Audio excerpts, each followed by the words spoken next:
This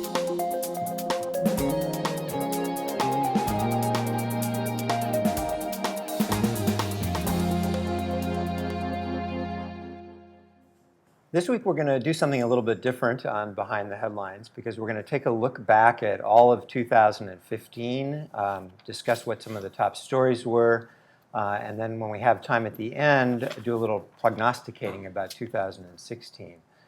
So for those of you that haven't been following the news diligently during the course of the year, this is your great chance to hear what some of the big stories were that we were covering during the course of the year.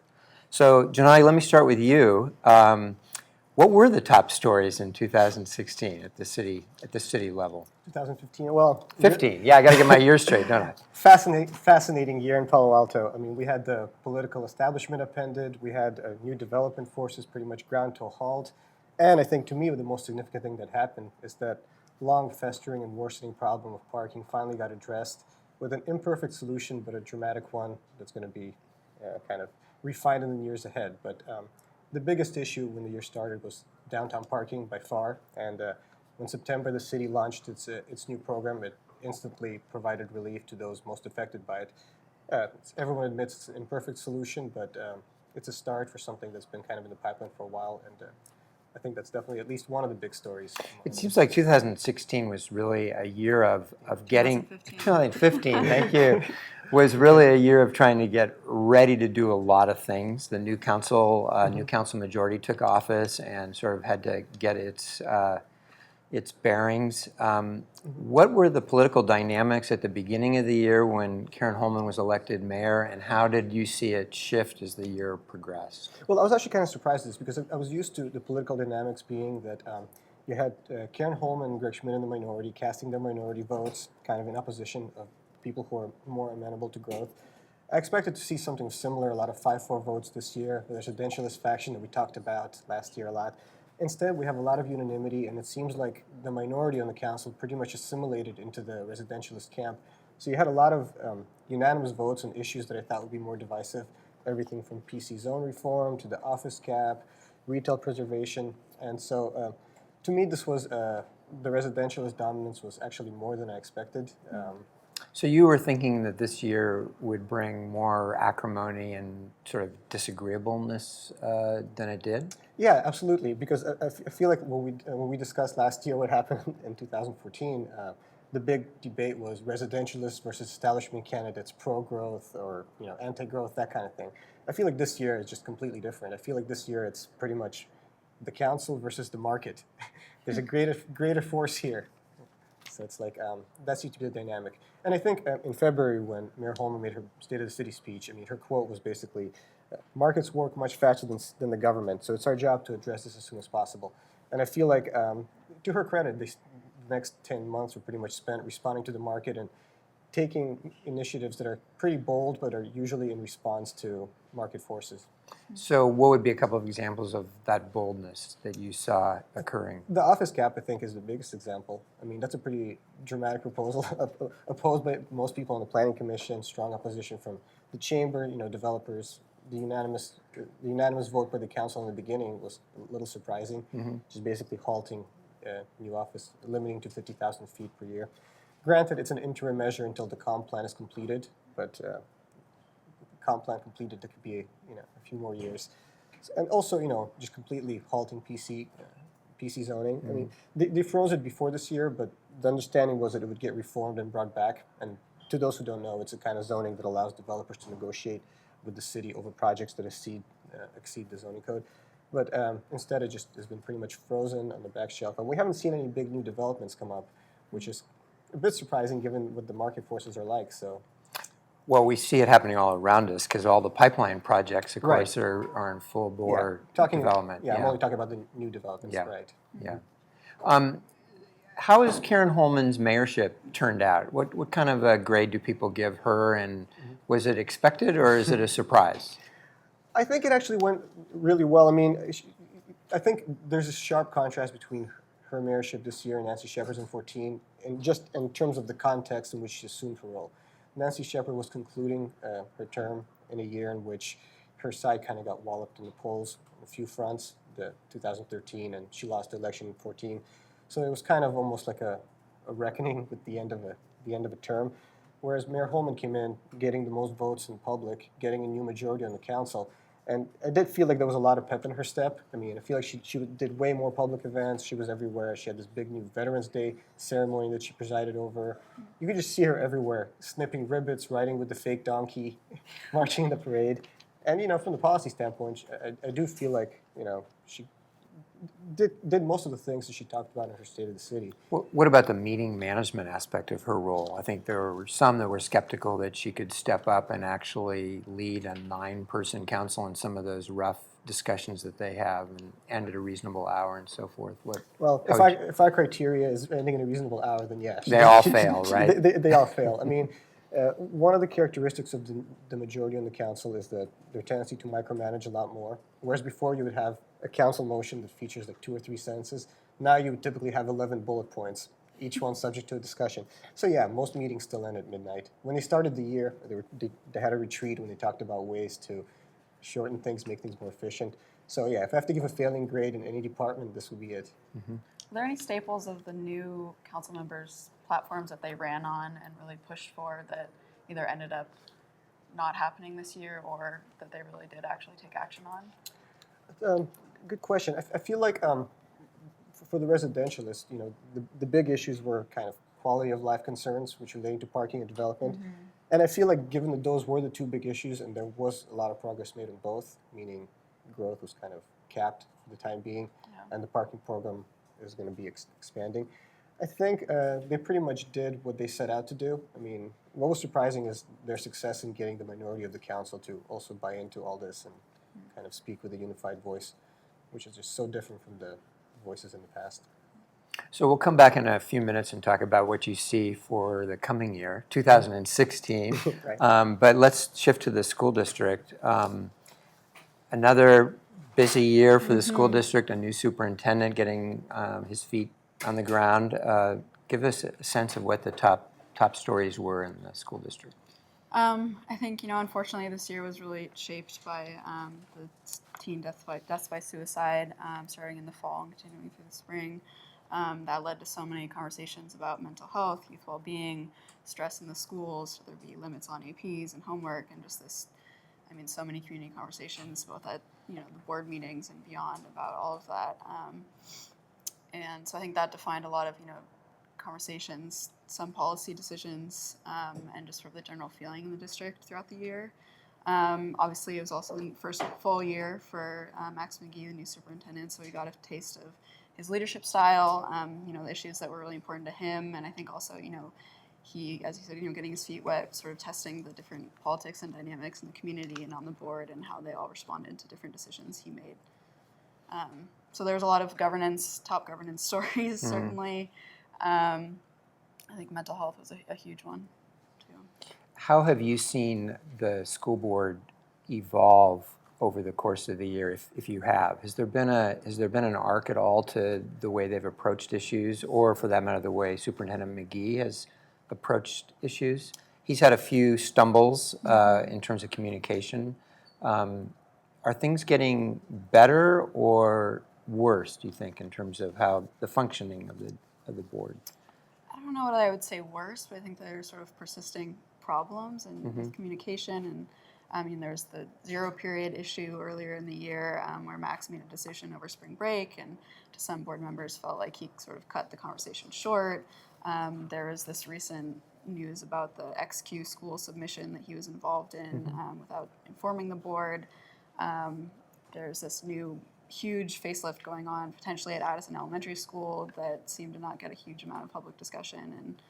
And so just continuing things like that. And on the board itself, certainly in the fall, there was a school board election, so that shifted with Ken Dauber and Terry Godfrey arriving on the board.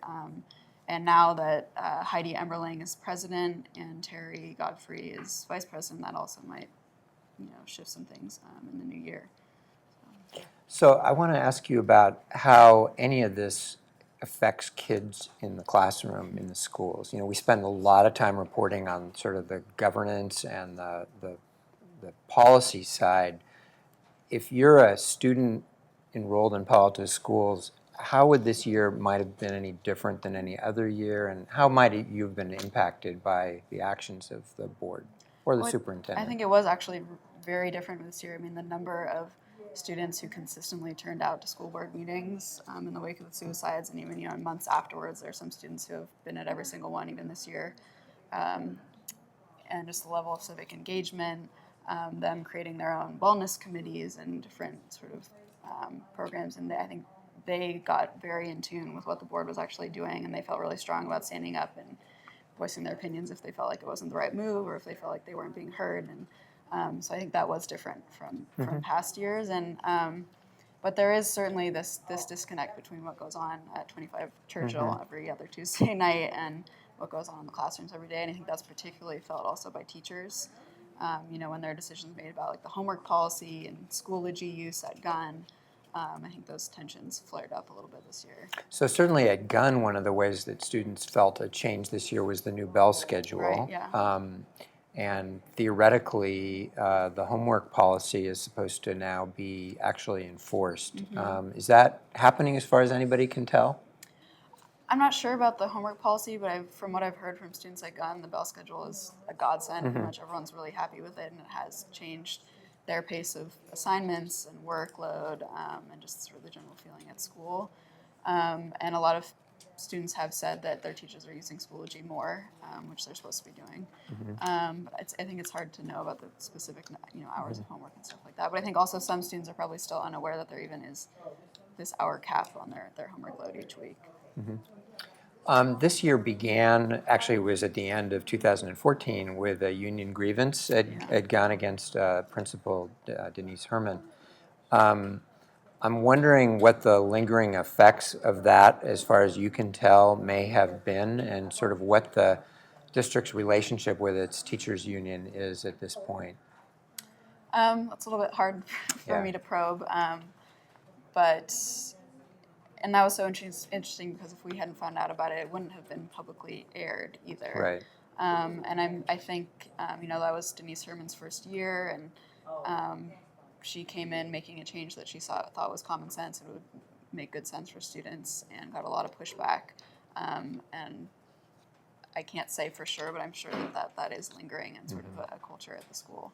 You spent a lot of time this year writing about Office of Civil Rights investigations. I'm just curious, what is your assessment of the progress that the school board and the school administration made this year in addressing the various complaints and finally putting these investigations behind them? Well, that's certainly a looking forward to 2016 kind of thing. Just recently, the superintendent indicated that they're going to be seeking resolution agreements on the district's two open cases, which is one at Gunn and one at Palo, two separate cases. And they've asked the district for a lot of information around a lot of the top stories of the year, having to do with, Phil Winston was the former Palo principal who the district settled with this year, and then the Kevin Sharp case, which is a Palo English teacher who was investigated for sexual harassment. So is it just like super incremental progress towards resolving these, or do you expect this to get done anytime soon? I can't say for sure, but it looks like action is coming in the next year from OCR. And I think it was a step forward when the board said they authorized Max to speak with OCR to talk about early resolution, but it seemed like it was just too late in the process by the time he ended up doing it. So, Yeah, my sense is that there's going to be more bad news before there's good news. That seems to be what is on the horizon there. I'm curious to have you guys compare your two elected bodies to each other in the way they function. The school district traditionally operates very much as with reports on things being a huge part of what takes up their time. Whereas the city council tends to operate from the basis of proposed new things that staff investigates and brings back recommendations and so on. That to me seems like a very different approach, where in the one hand the schools, the board meetings are dominated by a lot of reports on what's going on in the schools, which is very different than I sense the city council. Yeah, I feel like that's the nature of the difference between the beats, though, also, because I feel like if the parents think that their students are doing well in school and the students taking care of them, they would probably have no reason to kind of push for new initiatives unless they have particularly strong feelings. I feel like the city council deals with issues ranging from groundwater to airplane noise to just about everything under the sun. And so you have like all these other, every different kind of constituency appealing to them, as opposed to just parents of students or advocates for different education. And so they do end up pursuing much of different initiatives, like the two issues I just mentioned, or whether it's trenching. There's certainly areas of overlap, but I do agree with your point about the differences. I think they're mostly shaped by kind of the different demands. Well, I'm just struck, and Elena, I'm interested in your observations, but I'm just struck at how much time is spent by the school board on hearing reports about what's going on in the schools as opposed to actually addressing problems that have bubbled up or been brought to them. Do you mean just reports in general on an agenda item, or even at the beginning of meetings when they? No, I'm speaking not at the beginning of meetings, but things like the SIPSA reports and all of Yeah. these things that happen every year, and every principal comes and talks about what they're doing at their school, and it's very informative, but it's not what you typically think of as being policy making. Yeah, and it's sort of, I mean, it seems like there aren't other channels for them to do that, so they end up having these, hour-long reports, and it just sort of drags on, and there's not a huge amount of back and forth, and I'm sure it's been like that for a long time. Oh, I'm sure it has. It just seems like there's not a. It also allows. It causes real pending issues and problems to seem like they don't fit in exactly into the process. Yeah. So I want to try something before we shift to 2016 and just do sort of a lightning round for you guys and see if you can answer these questions. What would, Gennady, have been the decision made by the Palo Alto City Council in 2015 that, in hindsight, they probably regret the most having made? I'm guessing we'd be sending planned community zoning to for reform and kind of having the planning commission take a look at it. I feel like the two bodies have very different political outlooks, and that ended up just kind of grinding the process to a halt. And this tool that many see as the only viable tool for kind of getting more housing built, which most people agree is a big deal, is now going to be unavailable for a long time, because at the end of the day, the planning commission pretty much did the opposite of what was asked them to do. The council decided to take a new process and kind of do it themselves. And so I feel like the next year we're going to be spending months and months watching the council kind of deal with this issue itself. And in the meantime, the project of the problem of not enough affordable housing, which is a huge issue according to all citizen responses. I think only 27% said housing supply is good in Palo Alto. It probably will not be addressed in any meaningful way. So it severely delayed things, and Yeah. Elena, what's the decision that they probably regret having made? Well, this is sort of unfair because it didn't actually happen in 2015, but I was going to say the OCR resolution, which continued into 2015, which is this resolution criticizing OCR's investigation practices. And so basically they spent a whole lot of money getting lawyers to prepare this document and to go out and try to solicit support from other elected officials, both locally and across the state. And I think this put them in this position with OCR that now in the next year with decisions coming down might just have been the wrong step with the federal agency. Okay. Most controversial decision made? Ooh, well, I'd have to go back to the office cap just because there was so much opposition from, the business interests, the planning commission, and I think it is kind of a big deal decision. And let's see, I think this is to a lesser extent in more recent news, but obviously the iconic bridge that they selected, that was a bit of controversial at the time because there were two designs, but now the new controversy is that neither is happening probably. So it's more of a wild card, but those two jump to mind immediately since it's a lightning round. How about you, Elena? Let's see, for me, I think zero period was a big one just because that was, just during such an emotionally charged time, too. I think it was really hard for students and a lot of teachers. And there are also sort of those issues about governance between Max and the board. And this most recent, the XQ thing, which didn't involve the board and was more Max, but this school proposal going on sort of behind the scenes. And we'll see how that sort of pans out in the new year with the enrollment committee's recommendations coming forth in January. Biggest success that the council had this year, do you think? I think they did a good job from the residential standpoint, preventing big buildings from happening in many different ways. They took projects that had previously been approved and held up an appeal for 29 University, And on a different level, they supported the creation of these single-story overlays in all these different neighborhoods that have Eichler character, pretty much ensuring that any neighborhood that wants it will not get two-story buildings. I think these are really broad policies that were adopted pretty quickly and that will have kind of profound impacts as far as keeping things from Or come back to bite them. or come back to bite them. Yeah. And then they're going to talk about Yeah. they're going to be talking about basements. So soon they're going to be kind of extending the anti-growth to underground. So that's 2016. Elena, 2015 successes? This is hard. Well, I was thinking about not in that way, but I was thinking about most positive things, and this is more of a result of different actions. Was just all of the different mental health related programs and conversations and student activism, all of that came out of, which isn't really a board action, but they took action too. They put a lot of money into new mental health coordinators, and I think support of that was really key this year. So I'm interested in what both of you have to say. If you're sitting in the chair of the CEO of your two organizations, what would they be saying about the year they just had? So Jim Keene, city manager, what do you think his view of 2015 has been? Do you want the view as stated in a presentation he gave last Monday about 2015, or what I think he really thinks? No, I want to hear what you really think he thinks.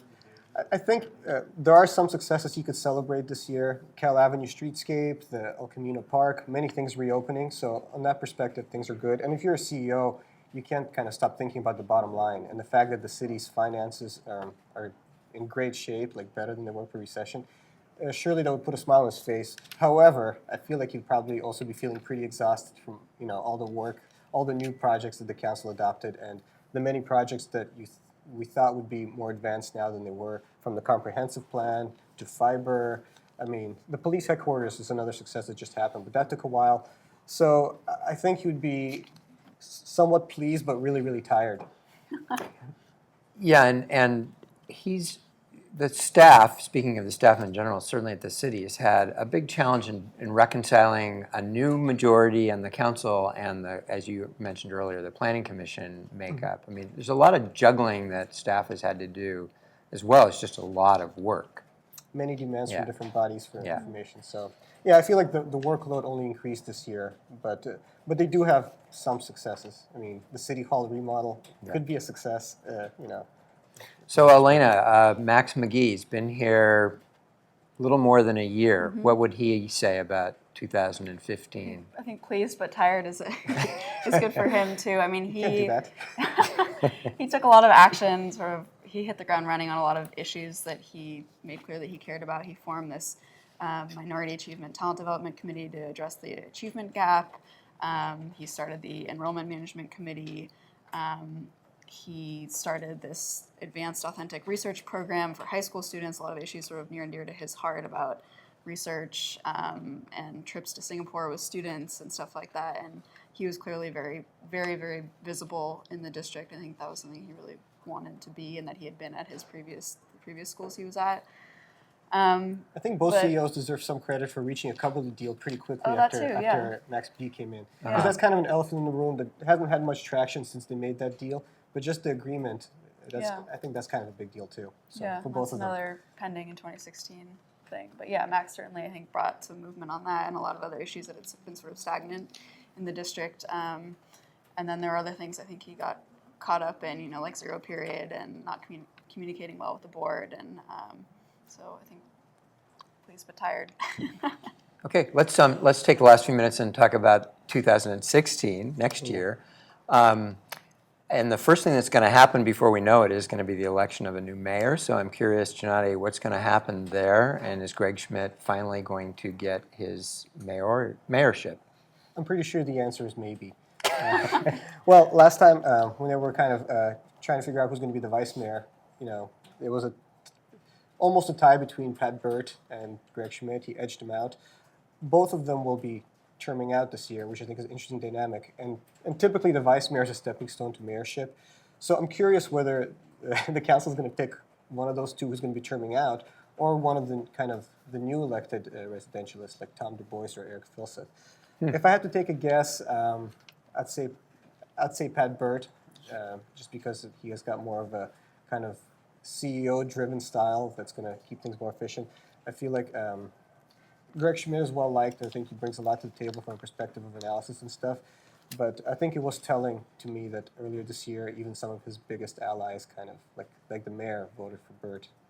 Okay, I'm going to disagree with you. I think it's going to be Greg Schmidt. I have no inside knowledge, but Me neither. I think that it won't go to one of the newbies, and I don't think Pat Burt has enough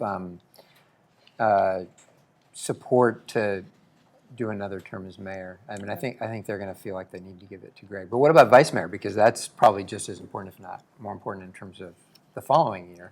Got any theories on that? I think Tom Du Bois. Tom Du Bois. Wow, so you agree. Well, you mentioned him earlier, and that probably makes sense. Yeah, I feel like from the new people that were elected, he is the one residentialist who's been most hands-on in a kind of Pat Burt way of making a lot of motions, making a lot of multi-pointed motions, kind of really kind of being visible and going to events and having a lot to say. Eric Filseth is often in the same camp, but he's very succinct and kind of less kind of out there. So other than all the issues that will come in front of the council that we can't have any idea of what they're going to be, because there are always some of those wild card issues, what is going to be at the top of the agenda for 2016, do you think? I think grade separation is going to be the huge item. I mean, I feel like it's finally picking up a little momentum towards the end of this year, and I think it's going to be central to all the discussions that the city council has, both about high-speed rail and the VTA tax measure that's going to be also coming in November 2016. And I think they just got a new rail committee, and I think they're going to spend many, many hours next year talking about ways to make sure that underground trench alignment it could become a reality sometime in the next few decades. So, Elena, big issues for 2016 for the school board?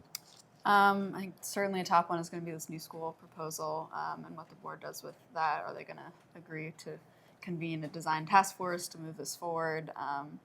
Has the XQ thing colored it at all? I think we'll see in January what the board thinks of the enrollment committee's proposals. The OCR impending action will certainly be a big one. See how that all rolls out. There's other outcomes like the CDC is doing a suicide cluster study, and we'll get the results of that. The district is in the midst of a review of its special ed department and services, so we'll also get a report from that. There's probably going to be more discussion of counseling. There might be this new committee formed to talk about new models at Palo Alto Gun. There's plenty going on. It's tired me out just listening to you. So I want to be sure we touch on the election, because both school board and city council will have an election next November. Can you briefly describe what's happening with that on the city council side? Well, it's very fascinating. We Great got implications for the 4 future. seats up. Yeah, well, Pat Burt and Greg Schmidt, who've been on the council since 2007, so they've been there a while. They're both going to be terming out. And Liz Niss and Mark Berman, who were elected in 2012, may run for a second term if they choose to. For Mark Berman, it'll probably depend on his success in the assembly race. But whatever happens, the residentialists are sure to lose 2 members, and whoever gets these seats is going to adopt positions that will have more value, because the council is going to reduce to 7 members in 2018. So it's going to be extremely interesting to see if this dynamic we had in 2014 comes back with the kind of housing advocates and transportation advocates putting up more Corey Woolbeck-style candidates, or whether the residentialists will once again rally around a candidate or two to try to keep their small edge on the council. Seems like Lydia Koo is a likely candidate, just because she's remained very active and visible. And she might be. I mean, Tim Gray's run for a few. I'm not sure if he'll try again. so it's going to be an important election. It's probably going to be someone unknown who I don't know yet, but it's going to be critical. Yeah. Elena, how about school board? You got 3 people. Yeah, so Camille Townsend is finishing up her 3rd term, Melissa Baden-Caswell her 2nd term, and Heidi Amboning her 1st term. And there are no term limits for school board. You can just keep running as long as you get elected. Yeah, and so I have no inside knowledge on if they're going to run again or not. And it'll be interesting to see if any of the candidates from the last election, like Gina Dalma, maybe will come back and run again. I'm not sure. It'll be interesting. I think it'll also be interesting because these three that are up for reelection, of course, are the three remaining school board members that participated in some of the highly controversial Right. actions relating to the Office for Civil Rights and the Department of Education. So that, I'm afraid we're going to have to go through that debate again in a campaign this fall. Right. So I want to put you guys on the spot here before we sign off and to ask you both to give your sort of pie-in-the-sky prediction for something that's going to happen in 2016 on your beats that is enough within the realm of possibility that it's plausible, but pretty well out there in terms of a guess. So, Gennady, what do you think is the... Well, Make your prediction for 2016. I wouldn't be surprised if the business license tax comes back as a ballot measure for transportation reasons. It's something that's been talked about by a few people, but hasn't really caught steam yet. But I do feel like beneath the council politics, there's a grassroots movement of kind of pro-housing advocates, kind of more projects to reduce driving, and I wouldn't be surprised if they kind of push forward an initiative of some sort to fund more like shuttles and things of that nature, and possibly more housing. And I wouldn't be surprised if this kind of turns into a measure that goes to the voters in 16, possibly through business license tax as a funding source for these things. Okay, so Gennady's prediction is that in 2016 we're going to be asked to pay more money for something relating to transportation. Or housing. Or and, housing. And/or housing, maybe both. Okay, Elena. All right, mine is controversial. Good. Palo Alto parents organized a charter school petition. Okay. Which, At the high school level? Secondary? Yeah, secondary level. Okay. I think just all this discussion around a new school and this real clear, strong desire in the community to do something differently, and perhaps unsatisfaction with, school district process of how slow that might be, or if it might not happen, and sort of coming up against those hurdles. I wouldn't be entirely shocked if parents became interested in that as an option. Okay. Can you also predict that comprehensive plan will not be adopted? That's too safe a prediction, I think. Okay, my prediction is that the city of Palo Alto and Stanford University will reach an agreement to extend the Marguerite bus service to all of Palo Alto. Wow. And I have no inside knowledge whatsoever. So that about wraps it up. Have a great 2015 holiday period. We'll be back in, 2 weeks, I guess? 3 weeks? I can't Sometime soon. remember. But stay up on the news between now and then. Go to paloaltoonline.com, and happy holidays.